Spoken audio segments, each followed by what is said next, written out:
RD. Sharma solution हम देख रहे हैं, क्लास 12th है ये, चैप्टर 19 VSAQ इंडेफिनेट इंटीग्रल्स। अब यहाँ इसका इंटीग्रेशन निकालना है, लेकिन आप जानते हैं कि ये एक डायरेक्ट फॉर्मूला है जो हम पहले भी देख चुके हैं। अगर मैं इसको इस तरीके से लिखूं कि integration of e raise x और एक फंक्शन लिखिए आप पहले अंदर जिसे हम fx कहेंगे, ये fx हो गया यानी 1/x, इसको हम fx कह रहे हैं। जरा f' निकालिए, इसका डिफरेंशिएशन करिए, -1/x² आएगा। तो यहां से यहां तक ये क्या हो गया, इस पूरे को देखिए आप, ये हो गया f'। तो यहां पर मैं प्लस f' कर दूं और इसके इंटीग्रेशन का डायरेक्ट रिजल्ट अपने पास है, ये हम ऑलरेडी प्रूव भी कर चुके हैं कि ये होता है e raise x fx plus constant of integration. ठीक है जी, तो इसको डायरेक्ट लिख दें, e रेज x ऐसे रहेगा, fx जो मैंने आपको बताया ये 1/x है जो हमने यहां लिया, यहाँ 1/x ऐसे आ जाएगा plus a constant of integration, ये आपका इंटीग्रल हो गया। ठीक है जी, अब इस क्वेश्चन को देखिए, इसमें आपको क्या करना पड़ेगा, कुछ अपने हिसाब से सोचना पड़ेगा। क्या सोचेंगे, अब देखिए ध्यान से, हम ले रहे हैं t क्या e रेज ax और fx। इससे फायदा क्या हुआ, जैसे आप इसको डिफरेंशिएट करेंगे dt/dx, इसको मैं पहला फंक्शन ले रहा हूं, इसको हम सेकंड फंक्शन मान लेते हैं, दोनों का डिफरेंशिएशन हम करेंगे, मतलब इस पूरे कॉम्बिनेशन का डिफरेंशिएशन करेंगे।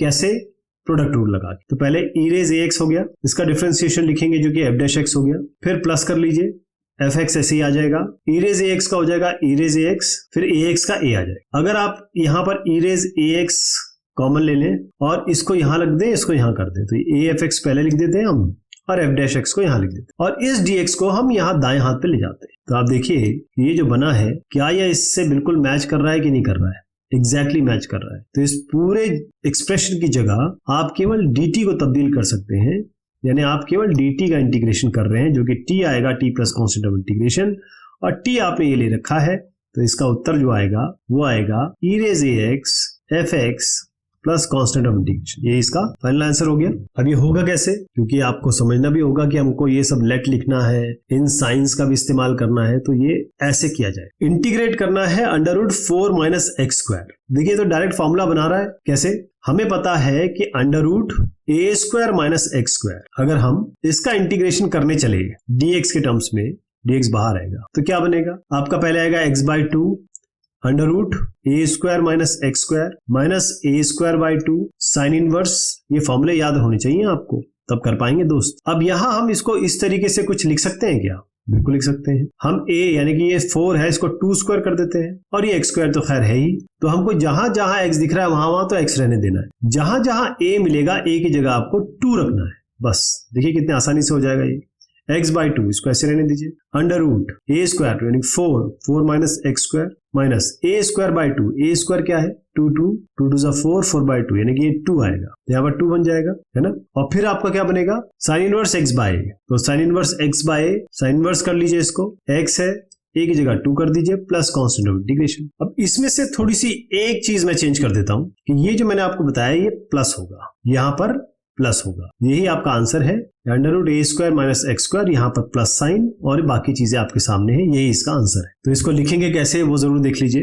एक चीज जरूर बता दूं आपको कि यहाँ पर आपको प्लस लगाना है, बस ये देखिए इसके पीछे प्लस आएगा, ये आपको ध्यान रखना है। अब √a² + x² का फॉर्मूला लगेगा यहाँ पर, यानी अगर मैं √a² + x² का फॉर्मूला आपको रिकॉल करवाऊं तो ये क्या होगा, x/2 √x² + a² plus a²/2 log base e को हम ln लिखते हैं, लॉग के अंदर हमेशा मॉडुलस में आता है, यानी हमेशा पॉजिटिव चीज आएगी, x प्लस √x² + a², इसको बंद कर दीजिए, ये इसका रिजल्ट रहेगा। इस √9 + x² को हम लिख सकते हैं 3² + x², यानी आपको a लेना है 3, x की जगह x ही रखना है। तो आप देखिए इंटीग्रेशन, ये इसका इंटीग्रेशन बता रहा हूं मैं आपको, इंटीग्रेशन का रिजल्ट। तो इंटीग्रेशन क्या बनेगा, आप इंटीग्रेशन कर रहे हैं √3² + x² dx का x/2, यानी कि x/2 तो खैर ऐसे रहेगा, √x² + a² + x² यानी कि आपका ये सीधा 9 + x² ही आ जाएगा, प्लस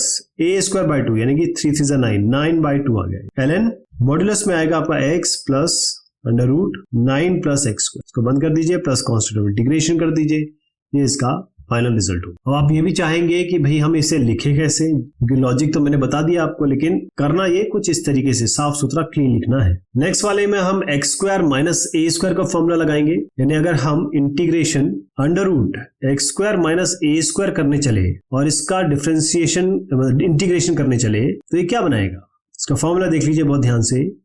ये बनेगा x divided by 2 under root x square minus a square by 2, यहाँ लॉग बेस e यानी कि ln कर दीजिए, x प्लस अंडर रूट और यहाँ क्या आएगा x square minus a square plus constant of integration हो गया ये। तो यहाँ ऐसे कर लिया जाएगा, इसका फॉर्मूला लगा देते हैं हम लोग। तो x बाई 2, जहां पर आपको x रखना है वहां तो x ही रहेगा, a जहां रखना है जैसे आप इसको लिख सकते हैं एक्स स्क्वायर माइनस 3 स्क्वायर, जहां इसको तो a हम ले लेंगे 3, तो ये बन गया x by 2 under root x square minus a square, तो सीधा एक्स स्क्वायर माइनस 9 आ गया, माइनस ए स्क्वायर बाई 2 यानी 9 बाई 2, ln लगा दीजिए मॉडुलस x और ये क्या हो गया plus under root x square minus a square यानी कि 9 और प्लस कांस्टेंट ऑफ इंटीग्रेशन। इतना आसान हो गया है।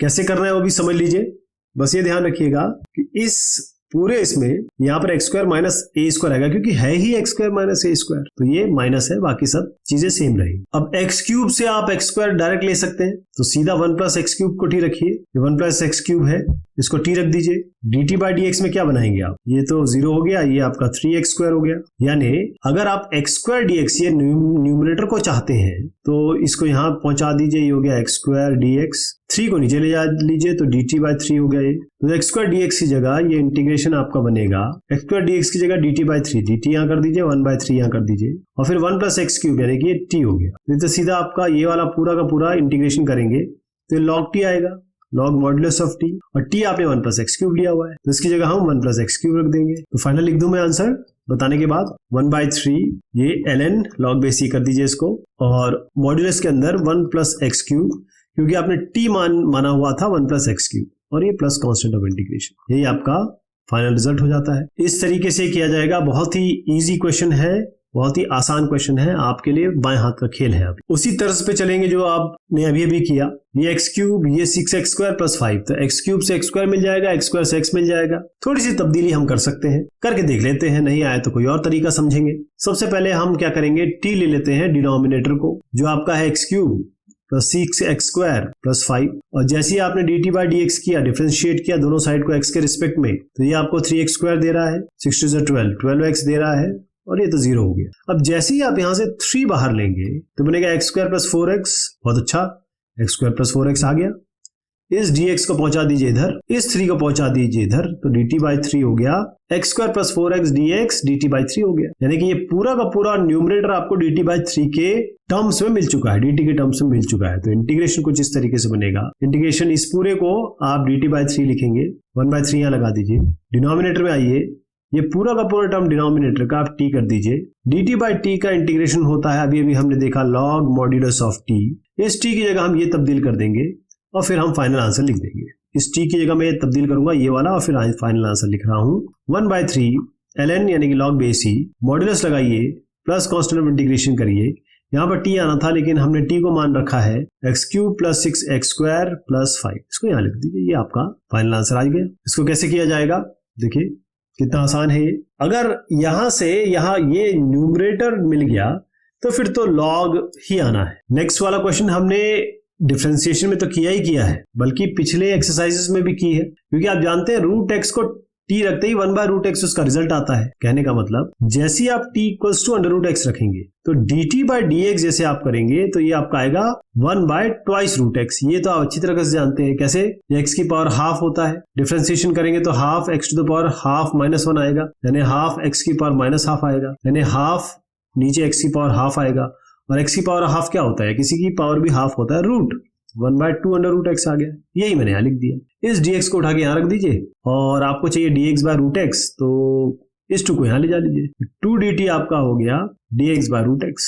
यानी ये पूरा का पूरा यहाँ से यहाँ तक आप लिख सकते हैं। इंटीग्रेशन क्या बनेगा इसका, dx बाय रूट एक्स की जगह रख रहे हैं ट्वाइस dt, ट्वाइस 2 बाहर ले लेता हूँ, dt यहाँ लिख लेते हैं, ये अंडर रूट एक्स की जगह आप लिखेंगे t, तो ये हो गया सेक्स स्क्वायर t। अब सेक्स स्क्वायर t का बहुत ही आसानी से इंटीग्रेशन होता है, tan t होता है सीधा इसका, तो 2 tan t plus constant of integration आ गया। अब इस t की जगह हम क्या रखेंगे, जो हमने इनिशियली लिया था, ये हो गया 2 tan और यहाँ रूट एक्स रख दीजिए क्योंकि यही हमने लिया था, प्लस कांस्टेंट ऑफ इंटीग्रेशन। यही आपका फाइनल रिजल्ट आ गया। अब इसका जो अगला क्वेश्चन आ रहा है वो भी बिल्कुल सेम है। इसके नेक्स्ट क्वेश्चन में भी बिल्कुल इसी तरीके से ही करना है, बस साइन कॉस हो जाएगा और उसके अगला जो क्वेश्चन आएगा वो तो और उसी के तरीके से। ये sine root x by root x है, रूट एक्स को टी रखिए, मैं दिखा देता हूं आपको क्योंकि ये क्वेश्चन कर चुके हैं। तो रूट एक्स को टी रखिए, बिल्कुल सेम काम करना है आपको। यहां से यहां तक आप dt ले लीजिए, ये साइन टी आएगा, साइन टी का इंटीग्रेशन माइनस कॉस टी होता है, बस कॉस रूट एक्स हो जाएगा। अगले वाले क्वेश्चन में बिल्कुल यही करना है। अगेन आप रूट एक्स को टी लीजिए और जैसे रूट एक्स को टी लिखेंगे ये पूरा dx बाय रूट एक्स यानी कि ये वाला जो टर्म है dt मिल जाएगा, cos t बनेगा, cos t का इंटीग्रेशन होता है sin t और ये आप 2 sin root x plus constant of integration ये आपका आ जाएगा। कितना आसान हो गया। अब इस क्वेश्चन की चर्चा हम कर लेते हैं अगली बार। तब तक शुक्रिया, मेहरबानी आप सभी की।